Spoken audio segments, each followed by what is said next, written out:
here with Epson Labelworks. Today I want to show you how easy it is to add font keyboards to the Label Editor mobile app using your iPhone and the black version of the LWC 610px. So let's go ahead and get started. We're going to start here in the App Store. Search and download the font keyboard that you want to add.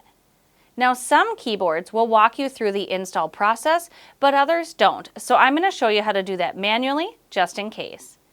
So we can exit the App Store and we're going to go to our settings.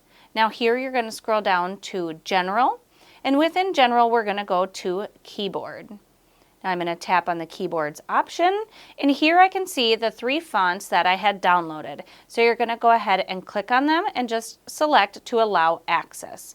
And then confirm that. Now we're ready to launch the Label Editor mobile app. Once within the app, select New Label, and we're going to tap the text icon. Now to access the fonts that you've downloaded, you can use this little globe icon to scroll through the different fonts. You'll just press it consecutively to scroll through each of the different font packages that you had installed, and when you find the one that you want, select it and go ahead and enter in your text. Now that's how easy it is to add font keyboards using an iPhone to the Label Editor mobile app. If you have questions about this or want to chat about your labeling needs, we would love to talk with you. Thanks again, and happy labeling!